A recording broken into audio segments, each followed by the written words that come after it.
So yes, the baseball bat has arrived within Cold War. Obviously it's been rumoured and leaked for a little while now, but it is finally here, and this video is going to give you some of the best tips and tricks to unlock it as painlessly as possible, because melee challenges can be a little bit tricky if you're not set up for them right. So let's jump into it.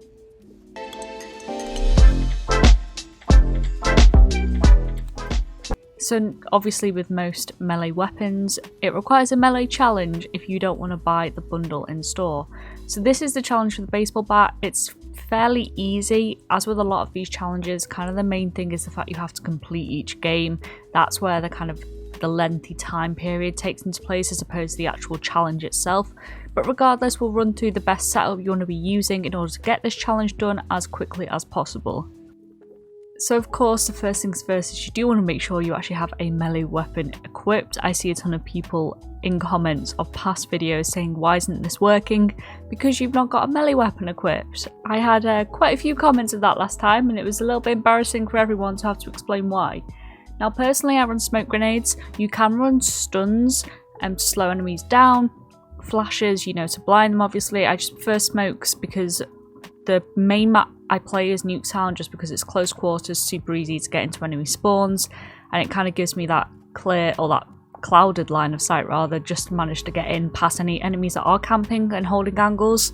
Then I run a Molotov just because it kind of gives me a buffer zone, whereas if I'm maybe at the top of the stairs and I know someone's at the bottom, I can kind of ward them off for a little bit until I reposition myself with a Molotov. Kind of keeps me nice and safe, gives me a few seconds breather. Then a field mic. You could run a jammer as well, I will say that. Jammers are equally as effective. I use field mics so obviously I can see the enemies, but jammers, if you're in a particularly good spot and you don't want to come up on the spy plane and you don't particularly want to have to be running around wherever you are to try and stay off it, they're fantastic too. So that's personal preference, maybe have two classes set up with both. Then I do run perk greed.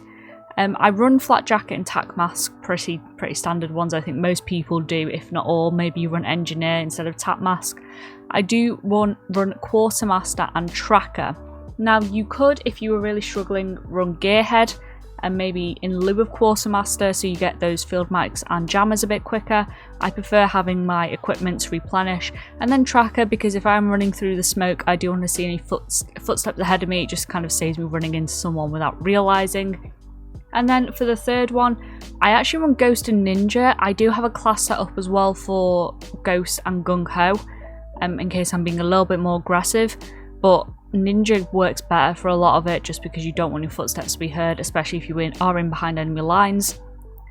And then I actually want to talk about the gun you're going to bring along with your melee weapon of your choice. It can be anything you want. It doesn't have to be the knife. I just prefer it. You want to bring a gun that you're pretty comfortable with, because this gun is essentially going to keep you alive longer when you're in a really good spot. Because it's no good being in a really good spot and then not being able to take out an enemy that is, 10 meters away because you don't have a gun that you're comfortable with. So do make sure you are running something, usable that you can shoot back with, because it's going to keep you alive longer. It's going to make everything easier, allow you to position better, allow you to take out any campers, allow you to move into position in their place. So do just bear that in mind. As far as game modes go, Nuketown, whether core or hardcore, is your friend. I personally prefer hardcore. I find it's a little less campy. Core Nuketown inspires people to sit in corners, even more so than hardcore. Hardcore, a lot of the time people are really going for camo challenges, so they're forced to push out and kind of challenge you in situations they perhaps wouldn't if it was core. So do make the most of that.